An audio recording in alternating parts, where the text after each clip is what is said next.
Greetings and welcome to the Cerebral Women Art Talks podcast. I'm Phyllis Hollis, your host. As an extension of my Instagram page, Cerebral Women, this podcast offers insights into the visual art world. I interview artists, mainly artists of color and female artists who will freely articulate what inspires their creativity. In addition, you'll hear interesting perspectives from dedicated art professionals who work with artists and the art institutions that feature them. I'm confident that collectively, these individuals will indeed stimulate your mind as they do our eyes. Please know these interviews are conducted in my Manhattan apartment, so please forgive the background sounds of city life. Welcome to the Cerebral Women Art Talks podcast. In this episode, I feature mixed media abstract artist Nanette Carter. She grew up in Montclair, New Jersey, and received her MFA from the Pratt Institute in Brooklyn. Nanette has received many grants, fellowships, and awards throughout her career. Most recently, in 2021, she was granted the Anonymous Was a Woman Award. Also in 2021, she was a program curator and a participant in Creating Community, Cinque Gallery Artists at the Art Students League in New York. Last summer, she was included in the Parrish Art Museum's exhibition, Affinities for Abstraction, Women Artists on the Eastern End of Long Island, curated by Alicia Longwell. Nanette has exhibited nationally and internationally with solo exhibitions in the U.S., Cuba, Syria, Italy, and Japan. Her work is in numerous corporate and museum collections, including the Parrish Museum in Miami, the National Museum of Fine Arts Museum in Havana, Cuba, the Pennsylvania Academy of Fine Art, the Student Museum in Harlem, the Yale University Art Gallery, to name a few. She recently retired from the Pratt Institute in Brooklyn, where she was professor of art for over 20 years.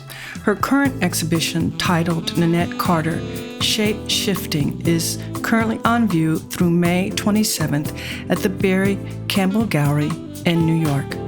Thank you so much for joining this episode featuring Nanette Carter.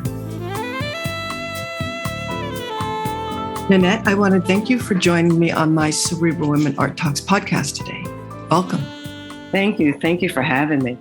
Yes, my pleasure. When did you discover your artistic passion? Yeah, I believe it was around 5th or 6th grade, elementary school. My mother gave me some colorful stationery that I was supposed to be writing thank you letters with, and I ended up collaging them and making them into what really ended up being geometric abstractions. Of course, I didn't know at the time they were geometric abstractions, but that's what they were. But I was doing this on my bed. And I like to say that my first studio was on my bed because I would draw, I could do collages. I wasn't painting, this was all dry kind of medium. The only thing that was wet was my glue. And I just remember enjoying putting these shapes together, and then I would give them to friends. And the responses were all positive. They loved the colors, they loved the shapes. And something happened then. I got so much pleasure from not only creating it, but also bringing smiles and pleasure to other people. And these are my friends who are, again, in 5th or 6th grade. But I think that something happened there in particular that just really kind of ruminated and just kind of got me going. And ever since then, I've been creating. When you got older, do you recall if there was a particular artist that really influenced your focus? I loved the Baroque artists. I loved Caravaggio for the drama in his work.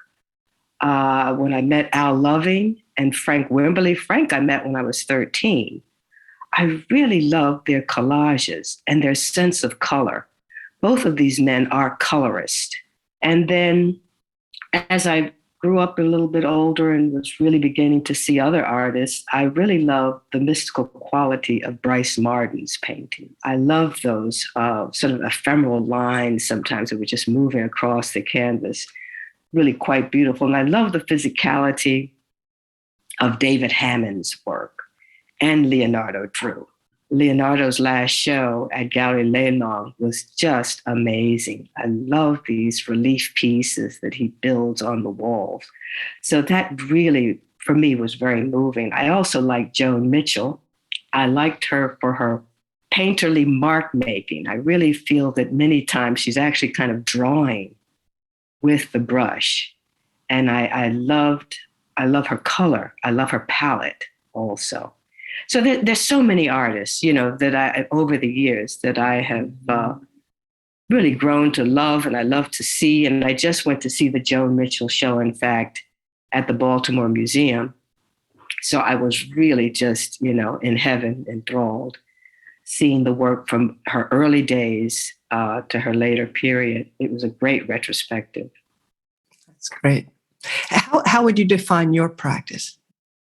Yeah, my practice is built around particular themes that kind of ignite my energy, along with working with forms, color, line, and texture in order to give you an example of these themes, of what I'm thinking about. I think the challenge, of course, is doing this in an abstract vein. But because of the way that I'm situating these shapes, the way I choreograph these shapes, I think that once they read the title also, will understand where I'm coming from. But on the other hand, as an abstract artist, I don't mind if the viewer sees something totally different. If their imagination enters into the piece, I love it. If they see something totally different, that's fine with me. But I need that theme when I'm in the studio. It's really to help me. It's really what gets me going. Again, it ignites my energies, my enthusiasm. And, many of my themes, for instance, one particular that I had just at the turn of the millennium was called Slightly Off Keel, which is a sailing term, meaning that you're moving at a clip. There's no stopping, you don't have brakes. You're in a sailboat. It's a sailing term. And the boat is tilted. And so you have to get your balance. And that's the way I was feeling moving into the millennium. It was just this idea of technology and, again, just moving into this new millennium and all that was going on in my life, and I think in other people's lives at that time. And so the themes are what propel me, truly. Mm-hmm. And when did the titles of the work enter the creative process? It's kind of interesting. I was thinking about that, actually. I believe sometimes the titles come before the work, and sometimes the titles come once I've started the first two pieces. But I actually think they come before. And the titles and themes are really coming from my reading of the New York Times. I'm a pretty avid reader. I still have the hard copy delivered to me every day, which has been going on for over 30 years now.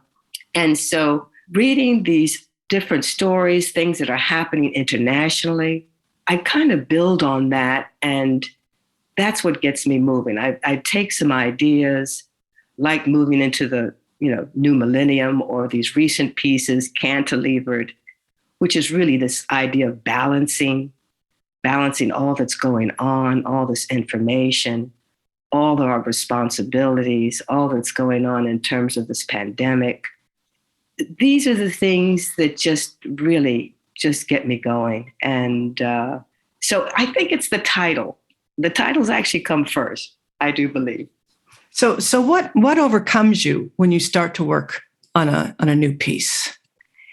Yeah, and again, I think it is the themes. It's these themes that I take on that I feel that I need to put out my immediate reactions about the themes. And again, I love this idea of choreographing the colors and trying to also evoke some kind of tension, because most of my topics have a bit of tension in them in terms of the questions that I'm asking or or what I'm trying to lay out.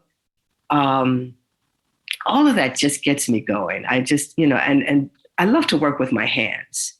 I think that's the bottom line. I love to work with my hands, my mind, and my soul, my heart.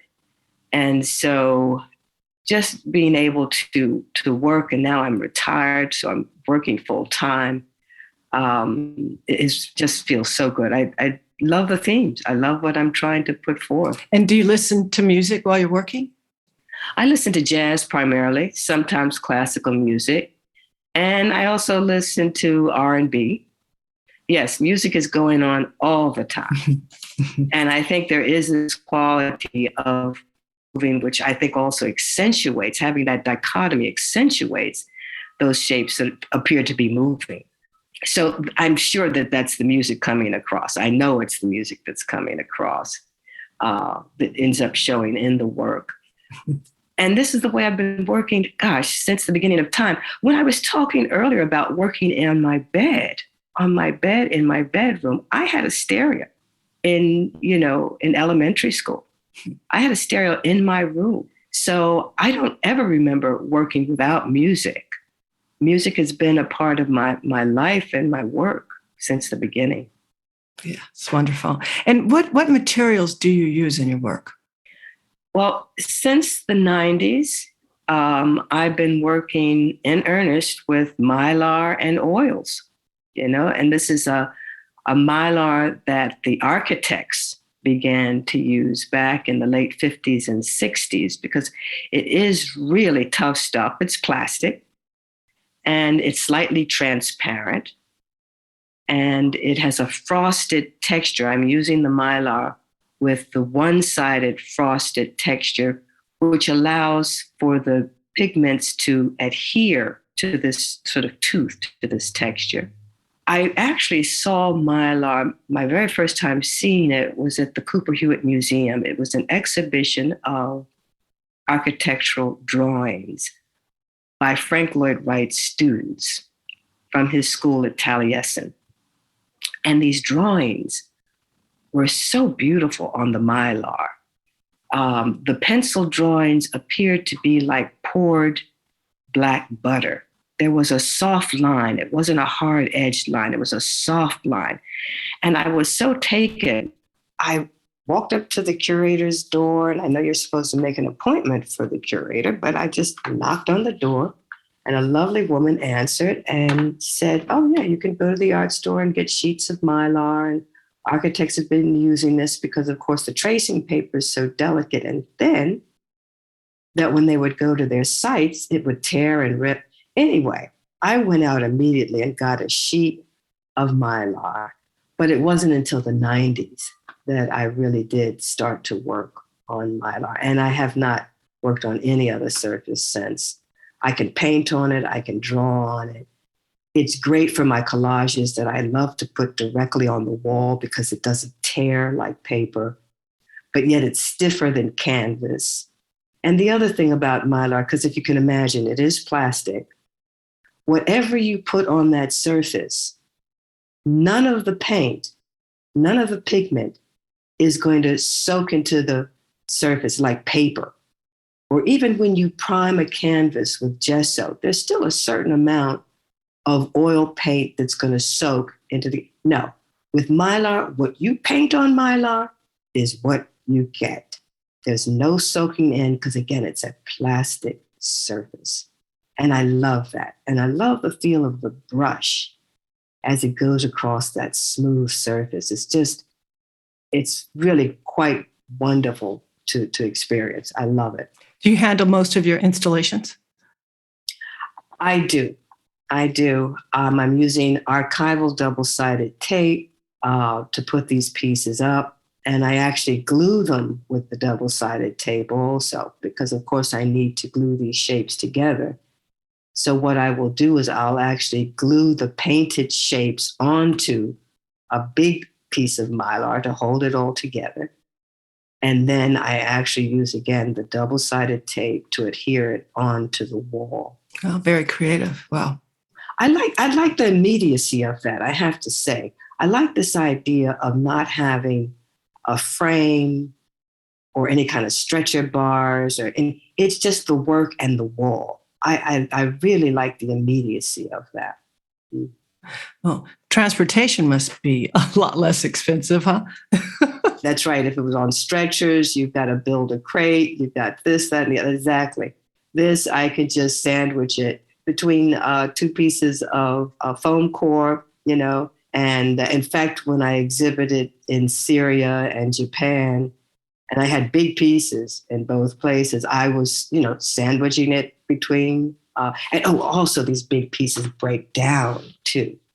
A piece may be 13 feet width by 9 feet, which is the large wall that I have in my studio. But the piece will break down into sections. So I don't even have to deal with a large, real huge piece of foam core to sandwich it in between, Mm-hmm. So yeah, the transporting is a little bit easier. Mm-hmm. Yeah, interesting. So how do you keep learning? I think for all artists, it's about going out and seeing other artists' works. It's so interesting. I've been on the New York scene now for, since the late 70s. And there were times where I felt like it just wasn't a lot of interesting stuff going on. I'm going to tell you right now, Phyllis, I'm seeing some fantastic works of art. And I think a lot of it has to do with the materiality. People are using some really amazing materials, embroidery and sewing and fabrics, and it's just rich and lush. I think it's a very exciting time. It's ripe. It truly is ripe right now. And again, I've been on the scene for a while. I've seen the ups and the downs. But I would say this is a pretty remarkable time right now. So I would tell all artists, all young people especially, go out to the galleries, go to the museums, so you can be on the edge. And I do like artists who are inventive, I have to admit, so the Chakaya Booker's working with, tires in the way that she does, is just incredible. I love seeing creatives being very inventive in their materials. So definitely going out to see work, but of course, reading, doing as much reading as you can. And I think if you can find a core group of artists that you can network with and talk with and exchange ideas with, I think that also keeps you fresh. Do you think Black art can be defined? I guess Black art is any art made by a Black person. I don't think it really can be defined very well because, of course, if you're white and you put a Black figure in your painting, someone who doesn't know who you are might think you're a Black artist, but you're not, so I guess Black art is any art that's made by a Black person. Okay, that's the way I see it. But yeah, I don't think it can be defined because we are not a myopic people. Yeah, we have artists who are minimalist, conceptualist, of course, figuration, which is really big right now, abstract. And these are folks, Black folks have been doing this for ages. We've been creating for a long time. So tell me, what are you excited about right now? I'm excited about all these young people coming out of schools and just, and I'm going to speak to African American artists in particular, and, really doing so well and just feeling themselves and great ideas. Very happy to see my generation and the people before me finally being recognized, and in some cases, of course, I'm sorry that folks weren't able to live a little bit longer to see some of these different venues that they're being seen in. And, of course, people who I knew very well, like Ed Clark, Al Loving, my mentor, finally their work being looked at and being discussed, art historians really trying to investigate and see all the different periods. Because, when I think of someone like Al Loving, who was doing those cube paintings and then moved from that to what I really believe were quilts, because he does talk about his grandmother and how he would help her to cut the fabric for her quilts. People are finally finding out just the richness of these artists. Howardina Pindell, the list goes on and on. Mavis Pusey, just so many people. It's a long list, but I'm just so pleased to see that folks are beginning to look at these people, and art historians are writing about them. I know that the Smithsonian has begun to try to get the papers of a lot of these artists. I just gave my papers to the Smithsonian, my papers from 1972 to 2014, so that people will be able to go online and see more and read more about my work and where I've shown. I have letters from Ed Clark and letters from Ernie Critchlow and different artists, Al Loving. No one stopped making art, Everyone just, even though they might not have been, showing and exhibiting and being acknowledged, we're artists to the core. Yeah, you were working. Mm-hmm. You're working.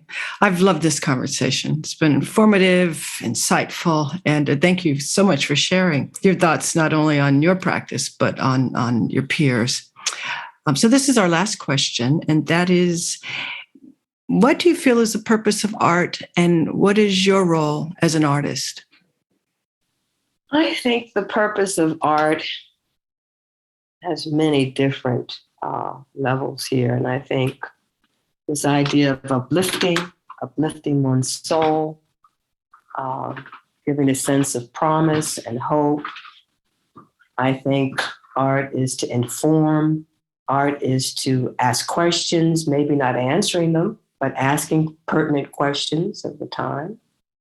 There are just many, many reasons that art is so important, and that covers all art, whether we're talking about dance or music or what. I think it helps us, it buoys us, it helps us to go through our days, these troubled days. If you have a beautiful work of art in your home to look at, if you're lucky enough, it's that work that can just keep you going, keep the energy going, keep the positive vibes flowing. That's what I'm hoping to do with my work also, of course. Yes, no, you're so right. There's nothing like passing a beautiful work of art, something that when you looked at it, you wanted to live with it. Mm-hmm.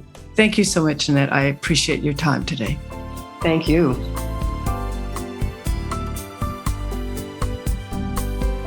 Thank you for listening to Cerebral Women Art Talks podcast. For additional content, please visit cerebralwomen.com and be sure to follow Cerebral Women on Instagram.